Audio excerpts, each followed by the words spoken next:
Benjamin, bonjour. Bonjour Vincent. Alors on dit que lorsque l'or s'apprécie, c'est le prix de la peur, mais vous avez fait une étude qui démontre qu'en fait, il existe une corrélation très très forte entre les variations des cours de l'or et les taux d'intérêt réels. Oui, tout à fait. Ce qu'on constate, c'est que la remontée des taux d'intérêt nominaux n'est pas forcément un problème. Je rappelle la différence entre taux nominaux et taux d'intérêt réels. Les taux nominaux sont les taux qui sont fixés par les banques centrales. Les taux réels sont en fait les taux ressentis par les investisseurs, c'est-à-dire la différence entre le taux d'intérêt qu'on doit payer et le niveau d'inflation qui vient en fait se soustraire au prix de ces taux d'intérêt. Donc nous, on raisonne sur les taux d'intérêt réels, c'est-à-dire ce qu'on touche vraiment ou ce qu'on paye vraiment. Et en fait, ce qu'on constate, c'est que dans l'histoire, notamment des États-Unis, on a eu un certain nombre de phases d'appréciation des taux d'intérêt nominaux. Il y en a eu à peu près 8 depuis 1971. Et sur cette période, en réalité, sur 6 de ces 8 périodes d'appréciation des taux d'intérêt nominaux, en réalité, les taux d'intérêt réels restaient faibles. Et dans ces phases-là, le cours de l'or s'est apprécié. Donc on a des taux d'intérêt nominaux, je vais lentement et je répète, on a des taux d'intérêt nominaux qui montent et des cours de l'or qui montent, mais en fait, on a des taux d'intérêt réels qui restent faibles. Tout à fait, parce que dans cette période-là, en réalité, alors que les taux d'intérêt nominaux montaient, l'inflation était élevée, et comme le taux réel, c'est le taux nominal moins l'inflation, eh bien, on avait des taux d'intérêt réels qui étaient faibles. Quand les taux d'intérêt réels sont faibles, ça permet alors de s'apprécier, simplement pour une raison de, je dirais, de relativité. On a appelé ça chez Ophi Asset Management la théorie de la relativité. En réalité, quand vous êtes un investisseur, vous avez le choix dans vos investissements. Vous pouvez investir dans des actions qui vont vous rapporter un dividende, des obligations qui vont vous rapporter un coupon, ou de l'or, et l'or, lui, ne rapporte rien, ni coupon, ni dividende. Donc, un certain nombre d'investisseurs ne considèrent même pas l'or comme un outil d'investissement intéressant. Simplement, depuis 2 ans, on se situe dans une situation un peu particulière où on voit un certain nombre d'obligations d'État ou même d'entreprises porter un taux d'intérêt réel négatif. Un taux d'intérêt négatif. Ça veut dire quoi un taux négatif? Ça veut dire que si vous voulez prêter de l'argent aujourd'hui, par exemple, à l'État français, eh bien, pour que l'État français accepte votre argent, il va vous demander de le payer. Donc, il ne va pas vous verser un coupon, il va vous demander de le payer pour accepter de prendre votre argent. Dans cette situation-là, on a ce qu'on appelle la théorie de la relativité. L'or ne rapporte rien, mais un certain nombre d'investisseurs ont commencé à se dire si j'achète des obligations, je dois payer. Donc l'or ne rapporte rien, c'est vrai, mais aujourd'hui, rien, c'est mieux que moins que rien. Et donc on a vu un certain nombre d'investisseurs comme Munich Re, le premier assureur mondial, plus récemment, le fonds de pension du gouvernement suisse, annoncer qu'ils augmentaient leur allocation sur l'or. Je reviens à ces différentes périodes de hausse des taux nominaux aux États-Unis. Vous avez dit qu'il y en avait eu 6 sur 8, sur quel de 1971 à aujourd'hui. Bon, on a eu tout de même 2 baisses de l'or lors de phases d'appréciation des taux nominaux. Est-ce qu'à chaque fois, on a eu des taux d'intérêt réels qui, commençaient à augmenter? Alors, il y a eu une première phase qui est un peu particulière en 1980, qui suit une phase de longue d'appréciation des taux, où l'or avait beaucoup progressé. Il avait pris 288% sur cette période. Sur cette période-là, l'or ne perd que 4%. Ce qu'il faut savoir, c'est qu'à l'époque, les taux nominaux étaient d'à peu près 10%, tournaient autour des 10%. Donc forcément, la politique monétaire de la Réserve fédérale était beaucoup plus volatile. Et donc en fait, on a eu cette longue phase de hausse de taux où l'or s'est apprécié, une baisse de taux, et à nouveau plus de 3 hausses de taux. Donc on est obligé de séparer, si on veut faire le travail correctement, ces 2 phases, mais ces 2 phases constituent un peu une continuité. On avait gagné 288% dans la première partie, on perd 4% dans la deuxième partie. Donc globalement, on reste dans une situation qui est plutôt positive. La seule phase où l'or s'est déprécié alors que les taux d'intérêt nominaux montaient, c'est en 88-89. Et là, effectivement, les taux nominaux montaient, mais les taux réels, eux aussi, montaient, puisque les taux d'intérêt réels, recalculés sur cette période, se situent autour de 4%. Vous avez le choix entre l'or qui vous rapporte 0 et des obligations qui vous rapportent un taux réel de 4%, vous choisissez d'investir dans un taux réel de 4%. Ce truc des taux d'intérêt réels, ça fonctionne à tous les coups? Oui, c'est ça qui est très intéressant. C'est qu'en réalité, avec cette explication, on est capable d'estimer toutes les phases où l'or peut progresser. Et ça colle assez bien avec ce qu'on sait d'un investissement dans l'or. L'or progresse bien dans quelle situation de marché? En cas d'inflation? En cas d'inflation, surchauffe économique, qu'est-ce qui se passe? Vous avez de l'inflation, vous le disiez, et donc l'inflation va monter plus vite que les taux d'intérêt nominaux, donc les taux d'intérêt réels baissent, ce qui est profitable à l'or. Après, complètement à l'opposé, et donc on pourrait se dire, tiens, c'est marrant, c'est pas du tout la même situation, donc ça ne devrait pas marcher pareil. Quand vous êtes en crise économique, l'or fonctionne bien. Pourquoi? Parce que quand vous êtes en crise économique, la première chose que fait la Réserve fédérale, ou la Banque centrale d'une façon générale, c'est qu'elle baisse les taux d'intérêt très vite, les taux d'intérêt nominaux très vite, pour soutenir l'économie, redonner du souffle à l'économie. Et les taux baissent plus vite que l'inflation? Donc les taux baissent plus vite que l'inflation, et donc les taux d'intérêt réels baissent, ce qui est profitable à l'or. Et puis dernier cas, où l'or se comporte bien, les crises géopolitiques. Alors là, on a tendance à dire évidemment que l'or constitue une valeur refuge. Mais moi, je vais un petit peu plus loin et je regarde ça toujours par le prisme des taux d'intérêt réels. Qu'est-ce qui se passe dans le cas de crise géopolitique? La première chose que font les investisseurs, c'est qu'ils coupent les actifs risqués. Donc ils vendent les actions. Une fois qu'ils ont vendu les actions, ils vont se reporter essentiellement sur les obligations, qui sont les actifs a priori les plus sécurisés.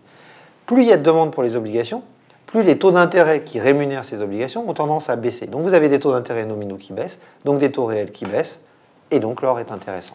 Donc en somme, l'or devient attrayant quand les autres classes d'actifs le sont moins. C'est exactement ça, on est toujours dans un jeu de relativité. Mais quand on parle de l'or, on parle d'un marché où se confondent l'offre et la demande. Et sur ce marché qui est plutôt étroit, on a deux gros acteurs qui sont l'Inde et la Chine. Est-ce que eux, par l'évolution de leur demande, ne conditionnent pas les variations du prix de l'or? Tout à fait. Alors je rappelle, le marché de l'or, c'est un marché d'à peu près 4500 tonnes par an. La Chine et l'Inde, à eux deux, représentent à peu près 2000 tonnes sur ces 4500 tonnes. Donc effectivement, leur rôle est essentiel pour essayer de déterminer l'évolution du prix. Il est plutôt structurant. Exactement. Et il y a des facteurs très importants sur ces marchés, notamment des facteurs saisonniers, et on ne va pas tarder à arriver dans une saisonnalité intéressante, notamment pour le marché de l'Inde. Alors quand vous parlez de saisonnalité, en Inde notamment, on parle de la saison des mariages, je crois. C'est exactement ça. En réalité, tout ça est lié un petit peu à la loi indienne, même si celle-ci a évolué, à la loi et aux traditions indiennes, je dirais. En réalité, dans la loi indienne, la loi successorale indienne ne faisait pas de place aux héritières filles. Et donc, les familles indiennes avaient pour tradition, pour transmettre une partie de leur patrimoine à leurs enfants filles, de leur constituer une dot, et cette dot était traditionnellement constituée en or. Alors pourquoi elle était constituée en or? Parce qu'il y a une autre spécificité de la loi indienne qui précise que dans un foyer, l'ensemble de la responsabilité des biens revient au mari, à l'exception de l'or qui reste sous la responsabilité de l'épouse. Moralité, si demain cette épouse venait à divorcer, eh bien elle repartirait avec son or, ce qui est une certitude pour une famille indienne de transmettre une partie de son patrimoine. C'est une forme de garantie, l'assurance. Exactement. Et ça, cette tradition se perpétue. Cette tradition se perpétue, même si la loi indienne a un peu évolué et aujourd'hui fait une place aux enfants-filles dans la succession. Mais les traditions ont la dent dure et donc les Indiens continuent à fonctionner comme ça. Donc, lors de la saison des mariages, on a pas mal d'achats d'or. Exactement. Mais ce n'est pas la seule période faste pour l'or en Inde. Hein. Oui, alors il y a également, c'est une période qui est assez proche, il y a la période des festivals en réalité. Dans le calendrier hindou, vous avez un certain nombre de fêtes. Ces fêtes tombent à peu près aussi dans les semaines qui arrivent et dans les mois qui arrivent. Et donc dans cette période-là, les Indiens achètent de l'or, généralement pour faire des petits cadeaux, des offrandes aux divinités dans les temples. Et donc c'est aussi une bonne période d'achat pour l'or. Et puis il y a une troisième période importante, c'est la période des moussons. Alors ça peut nous paraître un peu bizarre à nous, parce que nous, Européens, chez nous, les personnes qui achètent de l'or c'est plutôt pour des bijoux, je dirais de la consommation, peut-être pas ostentatoire, mais en tout cas de la consommation de luxe. En Inde, l'or est essentiellement acheté par les agriculteurs. Les 2/3 de l'or acheté en Inde est acheté par les agriculteurs. Pourquoi ? Et en réalité, ils ont moins confiance, je dirais, que nous dans leur système bancaire. Et puis quand vous êtes un Indien dans une petite ferme au fin fond de l'Inde, vous n'avez probablement pas d'agence bancaire à moins de 50 km de chez vous, donc ce n'est pas forcément idéal pour vous. Et puis ils n'ont pas forcément trop confiance non plus dans l'avenir de leur monnaie. Donc quand ils ont des bonnes récoltes, eh bien ils achètent de l'or. Et on constate historiquement une corrélation très forte entre le niveau et la qualité des moussons et les niveaux d'achat d'or en Inde. Donc cette année, si on a une bonne mousson en Inde, eh bien on devrait avoir des achats d'or qui devraient bien se comporter. Et on rentre bientôt dans la période des mariages et des festivals en Inde ? Oui, tout à fait. Ça commence, on va dire, à partir de la mi-juillet, donc dans quelques jours. Donc c'est la période pour acheter de l'or en tant qu'investisseur ? Oui, c'est une bonne période, parce qu'on a ce support, effectivement, des plus gros acheteurs avec les Chinois d'or. Donc il y a une demande supplémentaire qui est plutôt de nature à pousser les prix vers le haut. Alors justement, Benjamin, on n'a pas parlé des Chinois. Alors les Chinois, eux, ont une saisonnalité un petit peu différente, vous avez raison. Les Chinois, eux, commencent à acheter de l'or, on va dire, à partir de début décembre jusqu'à, généralement, fin janvier. En fait, Ils achètent de l'or pourquoi? À cause des fêtes de fin d'année et essentiellement à cause du Nouvel An chinois. Lors du Nouvel An chinois, vous savez, les Chinois s'offrent souvent ces petites enveloppes rouges dans lesquelles ils mettent un peu d'argent, de billets, ou alors des bijoux, des petits bijoux ou des petites quantités d'or. Et donc, c'est une période qui est propice à l'achat d'or. Et c'est une deuxième saisonnalité. Donc, effectivement, on a 2 périodes dans l'année qui sont plutôt bonnes. Cette période de mi-juillet, on va dire, à fin septembre, et la période de fin novembre à fin janvier. Mais est-ce que ces facteurs saisonniers peuvent l'emporter sur le facteur structurant des taux d'intérêt réels? Alors, on a dit tout à l'heure, le marché de l'or, c'est à peu près 4500 tonnes. On a vu les deux gros acheteurs. Maintenant, côté demande, pardon, à côté de ces pays, si on regarde comment se répartit la demande entre les différents secteurs, vous avez une grosse partie qui vient de la bijouterie, entre 45 et 50%, une partie qui vient de l'industrie, qui se situe aux alentours de 7-8%. Tout le reste, c'est de la demande financière, de la part des banques centrales et des investisseurs. Donc chacun a son rôle, si vous voulez. Côté bijouterie, vous avez ce rôle de l'Inde et de la Chine, et vous avez également un très gros rôle à jouer de la part des financiers, avec l'impact de ces taux d'intérêt réels, sachant que le prix d'une matière première se fait à la marge. En fait, ce qui va compter, c'est la quantité supplémentaire qui est achetée par rapport aux habitudes. Si les taux d'intérêt réels faiblissent, on va avoir une plus forte demande financière, mais en même temps, on peut avoir effectivement côté Chine et Inde des facteurs de soutien. Donc les deux ne sont pas incompatibles. Alors, bien évidemment, je vais vous demander ce qu'il convient de faire, mais j'aimerais qu'on reparte un petit peu de ce qui s'est passé ces derniers mois, puisqu'on a eu une dépréciation des cours de l'or. J'aimerais que vous reveniez un peu dessus et que vous nous l'expliquiez, puisqu'on était à 1350 $ l'once en avril. On se situe aux alentours des 1250 aujourd'hui. Qu'est-ce qui explique cette décrue?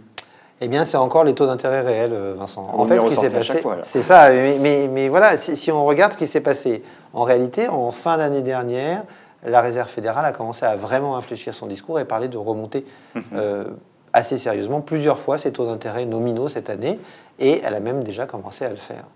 Dans le même temps, si la Réserve fédérale a évoqué cela, c'est parce qu'on attendait un retour de l'inflation. Or, les taux d'intérêt ont commencé à monter, mais l'inflation n'était pas encore là. Taux d'intérêt nominaux qui montent, inflation qui n'est pas encore là, les taux d'intérêt réels ont monté. Moins d'intérêt pour l'or. Le deuxième impact qu'a eu cette hausse des taux d'intérêt, c'est qu'elle a fait remonter le dollar. L'or est coté en dollars, comme la plupart des matières premières, et donc quand le dollar a tendance à s'apprécier, le pouvoir d'achat des pays qui ont d'autres monnaies que le dollar a tendance à baisser, ce qui pèse un petit peu là aussi sur le cours. Donc ces deux facteurs mis ensemble ont fortement pénalisé le cours de l'or. Et puis il y a eu un troisième facteur, c'est l'impact des spéculateurs sur ce marché. En réalité, l'or a connu une très belle année 2017, avec une appréciation de plus de 10%. Et donc, on a vu beaucoup d'investisseurs financiers acheter de l'or. Les positions ouvertes des spéculateurs sur ce marché étaient importantes. Quand la politique monétaire de la Réserve fédérale a changé et que les taux d'intérêt réels ont commencé à monter, l'intérêt relatif de l'or par rapport aux obligations devenait moins intéressant. Et donc, on a vu beaucoup de financiers sortir de ce marché de l'or pour aller sur d'autres marchés. Ça a appuyé sur les cours de l'or parce que ces gens-là, généralement, quand ils liquident leur position, vont assez vite, ce qui a pesé sur les cours. Mais comment les voyez-vous évoluer à terme? Alors, pour les prochains mois, on est relativement positif pour plusieurs raisons. D'abord, je le dis, les spéculateurs sont sortis de ce marché. Donc, ils n'ont plus de raison d'appuyer sur les cours. Ça, c'est la première chose. La deuxième chose, c'est qu'on rentre dans la bonne saisonnalité, on le disait, pour l'Inde, ce qui devrait soutenir les cours. Puis la troisième chose, c'est la politique monétaire de la Réserve fédérale, qui pour moi est aujourd'hui à un tournant. L'inflation arrive un petit peu, ce qui a permis à la Réserve fédérale de maintenir sa politique. Mais pour moi, dans les mois qui viennent, on va voir si cette inflation est arrivée uniquement à cause de facteurs conjoncturels, notamment la hausse du pétrole, ou si elle est durable. Qu'est-ce que ça change? Si l'inflation était uniquement conjoncturelle, sa hausse ne va pas se maintenir. Et donc, la Réserve fédérale se situera dans une situation où si elle continue à monter ses taux d'intérêt nominaux, elle va faire monter les taux d'intérêt réels. Pour moi, c'est quelque chose qui n'est pas possible aujourd'hui. L'autre solution, ce serait que l'inflation continue à se développer. À ce moment-là, la Fed pourra continuer à monter ses taux. Oui, il faut qu'on Alors, en fasse. quand vous dites que le premier scénario n'est pas possible, c'est au regard de l'état des finances publiques aux États-Unis? C'est exactement ça. Et pas seulement aux États-Unis. Vous avez avez le même problème en France. Et quand je parle de finances publiques, je parle d'endettement. Parce On que est bien d'accord. C'est le niveau d'endettement par rapport au PIB, qui est considérable aujourd'hui à peu près dans tous les États développés. Tout à fait. Et donc l'augmentation des taux d'intérêt réels serait insupportable pour toutes ces économies. Oui, on n'a qu'à prendre un exemple. En 2008, la dette des États-Unis, c'était 76% de son PIB. À l'époque, les États-Unis ont payé 451 milliards de dollars d'intérêt sur leur dette en 2008. En 2017, la dette des États-Unis, c'était 105% de son PIB, donc beaucoup plus. La charge d'intérêt, les intérêts qu'ont payé les Américains sur leur dette, étaient de 456 milliards de dollars d'intérêt. Donc quasiment la même chose. On a rendu en réalité soutenable l'augmentation de la dette par la baisse des taux d'intérêt réels. Si demain les taux d'intérêt venaient à remonter, la problématique de la dette deviendrait insoutenable. Donc c'est là que je dis, la Fed n'a pas d'autre solution. Soit l'inflation arrive et elle peut continuer à remonter, c'est tout, parce que les taux réels resteront faibles, et donc l'impact sur la dette restera gérable comme il l'a été entre 2008 et 2017. Si l'inflation n'arrive pas, pour moi, les banques centrales et la Réserve fédérale en tête n'auront pas d'autre choix que de changer leur politique monétaire, d'infléchir leur discours et d'arrêter de remonter les taux, voire même d'être obligé de recommencer à les baisser un petit peu pour que cette dette reste soutenable. Baisse des taux nominaux et baisse des taux d'intérêt réels, ce qui serait favorable à l'or. Exactement. Donc aujourd'hui, on fait quoi? On met de l'or en portefeuille? On met de l'or en portefeuille, à mon sens, puisqu'on a cette bonne saisonnalité et on a cette situation des endettements publics qui est favorable au cours de l'or, avec un objectif de cours en fin d'année, on va dire, qui se situe aux alentours de 1 400 $. Ce qui est assez appréciable dans le contexte actuel. Tout à Ça fait. fait 15% à peu près. 15% à peu près de hausse, oui. C'est une performance dont beaucoup se contenteraient. Benjamin, merci. Merci Vincent.